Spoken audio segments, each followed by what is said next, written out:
LeBron James. Scream if you love Morph set.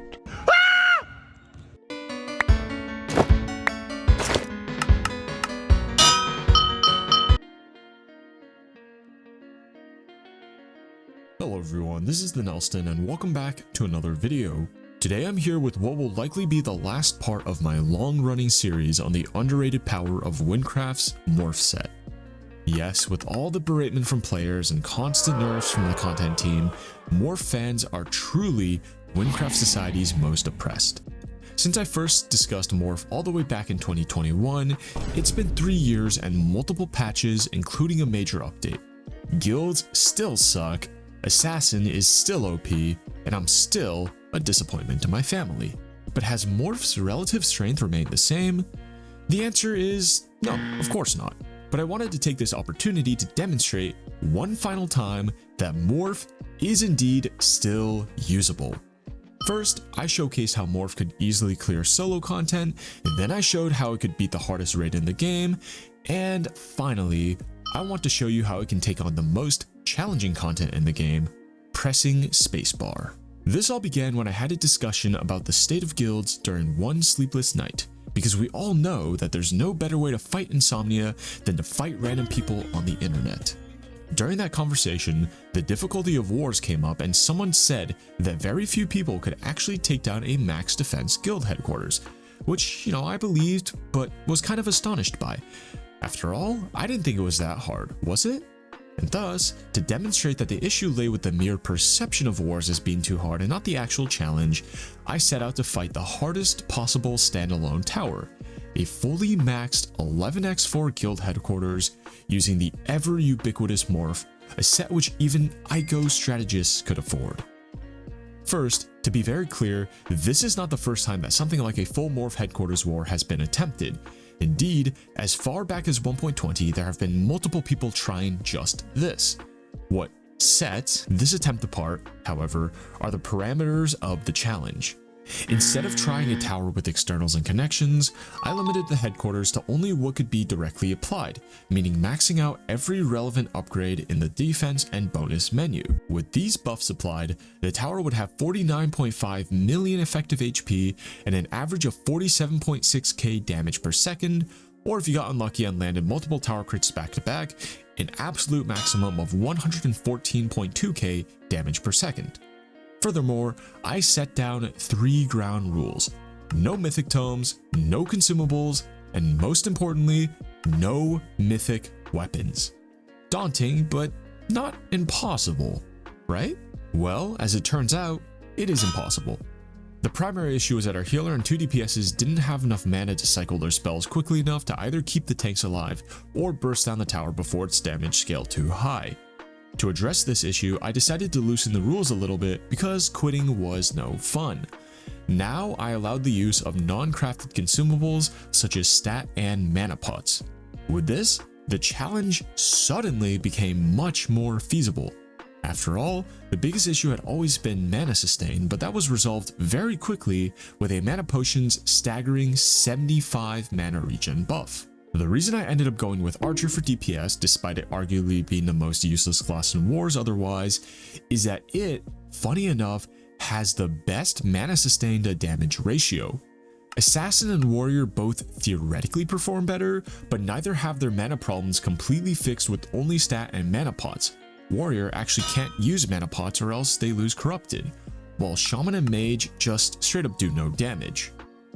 With that, I finalized the skill tree and weapons, which were as follows: Paladin Praesidium for the tanks, Acolyte Ritualist and the Watch for the healer, and Bolt Slinger Crafted Spring for the archer. One Praesidium was powdered with 2 tier 6 fire powders for max courage, while the other one was powdered with 2 tier 6 water powders for max curse. Both DPS morph sets were fully powdered with tier 6 thunder powders for max killstreak, while the weapons were fully powdered with tier 6 thunder powders for the maximum possible DPS increase.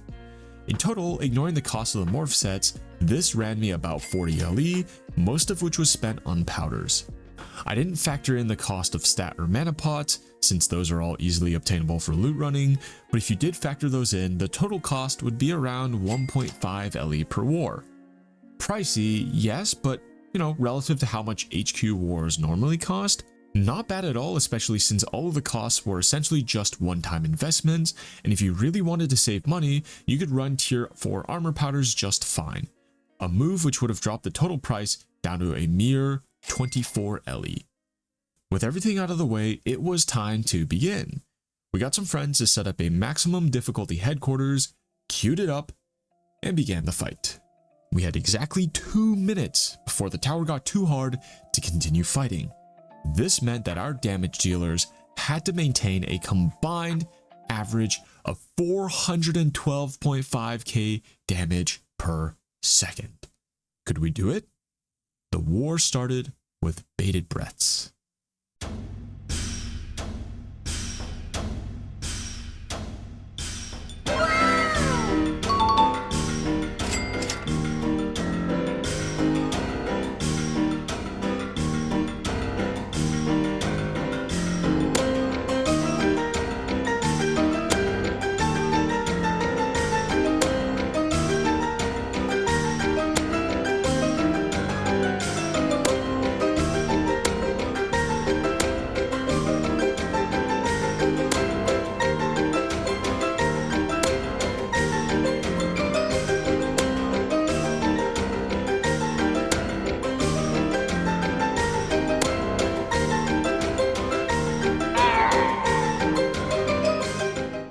Over and over and over, we failed. Again, and then some more again. Whether it was an aura fail, a volley fail, a cycle fail, or just pure stupidity, we kept losing. To get the successful run, it took almost 3 or 4 straight hours of attempts, peppered with breaks to refresh second chance and our mental.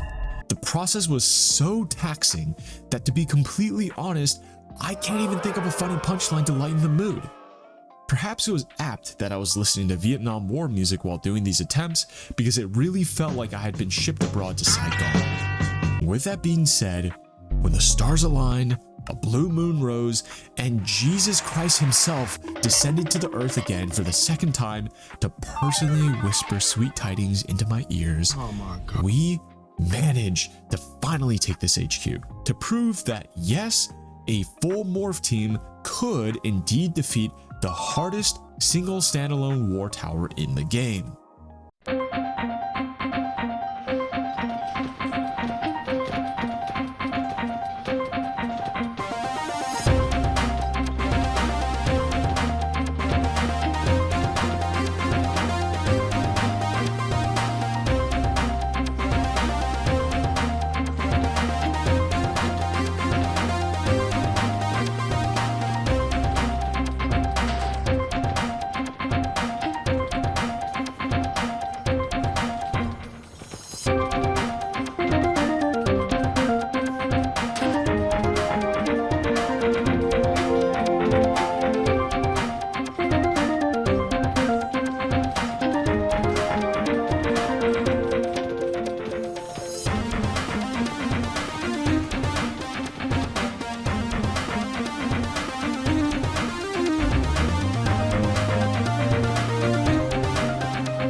Obvious implication from this result, of course, is that any team using builds with more than just 10 seconds of thought put into them, i.e. anything that isn't Morph, could easily take just about everything in the game without crafted consumables, except an HQ with some connections and externals.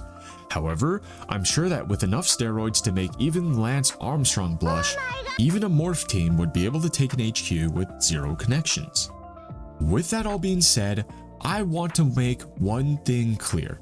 Yes, anyone can fight basically anything on map and do it for very cheap, but this doesn't address the fundamental issue with wars, which came up later in my initial discussion. There is simply zero external incentive to war right now outside of holding a claim, which is impossible to do as a smaller guild. Warring, to be frank, has never been about skill or equipment, as this video demonstrated, but instead it is and continues to be defined almost entirely by which guild has the larger and more dedicated player base.